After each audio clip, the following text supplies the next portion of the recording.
अस्सलाम वालेकुम। आज हमारा मैथमेटिकल मेथड लेक्चर नंबर 9 है, जिसमें हम डायरेक्ट डेल्टा फंक्शन की फ्यूरियर ट्रांसफॉर्म और इसकी इन्वर्स फ्यूरियर ट्रांसफॉर्म को डिस्कस करेंगे। ठीक है, तो टॉपिक की तरफ चलते हैं। हमारे पास फर्स्ट नंबर पे क्या है, डायरेक्ट डेल्टा फंक्शन है। डायरेक्ट डेल्टा फंक्शन के अबाउट हमने लास्ट लेक्चर में डिस्कस किया था कि अगर हम इम्पल्स फंक्शन पे लिमिट को अप्रोच करवा दें कि लिमिट जो हमारी अप्रोच करिए एप्सिलॉन अप्रोच करे 0 को, तो हमारे पास किसके इक्वल होगा, डायरेक्ट डेल्टा के इक्वल होगा। एंड ये हमने क्या इम्पल्स फंक्शन को डिटेल से हमने क्या किया था, लास्ट लेक्चर में डिस्कस किया। एंड यहाँ पे एग्जैक्ट जो डायरेक्ट डेल्टा होता है हमारे पास क्या होता है कि 0 के अलावा हर जगह हमारा आंसर क्या होगा, 0 होगा। ठीक है, ये हमारे पास क्या होता है, डायरेक्ट डेल्टा होता है। इसकी हमने क्या करनी है, फ्यूरियर ट्रांसफॉर्म फाइंड करनी है। और फ्यूरियर ट्रांसफॉर्म हमने फाइंड करनी है, तो इसके जरिए हम फाइंड करना स्टार्ट करेंगे कि हमने फ्यूरियर ट्रांसफॉर्म अप्लाई की है is equal to limit epsilon जो है अप्रोच करें 0 को, एंड फ्यूरियर ट्रांसफॉर्म आ जाएगी इम्पल्स फंक्शन की।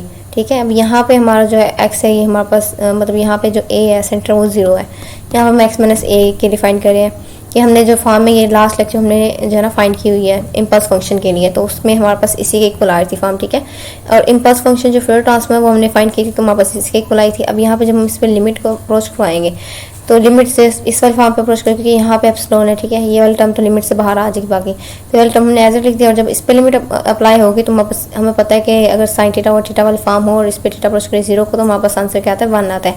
अगर यहाँ पे लिमिट जो हमारी इन्फिनिटी को अप्रोच करे तो जो हमारा आंसर होगा वो क्या होगा, 0 होगा। अब यहाँ पे 0 को अप्रोच करे तो हमारा आंसर इस पे 1 आ गया, इसलिए यहाँ पे 1 हमने नहीं लिखा। ठीक है, तो बाकी जो फॉर्म वो हमने एज लिख दी है। अब यहाँ पे हमने कहा कि ए अगर हमारा 0 के, हमने डायरेक्ट डेल्टा की फ्यूरियर ट्रांसफॉर्म फाइंड करनी है। यहाँ पे अगर हम ए को 0 पुट कर दें, ठीक है, ए की जगह हमने 0 पुट किया तो हमारे पास क्या आ जाएगा, फ्यूरियर ट्रांसफॉर्म डायरेक्ट डेल्टा की।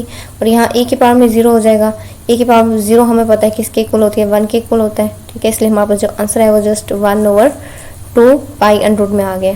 तो ये हमारा इसका फ्यूरियर ट्रांसफॉर्म आ गया डायरेक्ट डेल्टा की। इनवर्स फ्यूरियर ट्रांसफॉर्म हमने लास्ट लेक्चर में ही डिस्कस की थी, क्या, कांस्टेंट फंक्शन। अब ये हमारे पास क्या है, कांस्टेंट फंक्शन। और कांस्टेंट फंक्शन की इनवर्स फ्यूरियर ट्रांसफॉर्म क्या आती है हमारे पास, आज तक हमने एक जो है ना जनरल लिख लिया था कि 2a हमारे पास आ जाएगा।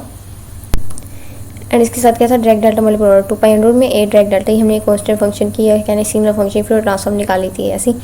और अब यहाँ पे a हमारे पास क्या था, कांस्टेंट, जो भी वैल्यू होगी वो a की जगह आ जाएगी। यहाँ पे ये भी कांस्टेंट वैल्यू है। ठीक है, तो हमारे पास 1/2 पाई a की जगह पे आ जाएगा। तो 2 पाई जब इसकी a की जगह आए तो ये वाला नीचे वाले से कट जाएगा, तो जस्ट हमारी क्या इसका रह जाएगा, डायरेक्ट डेल्टा ओमेगा इसकी इन्वर्स फ्यूरियर ट्रांसफॉर्म आ जाएगी।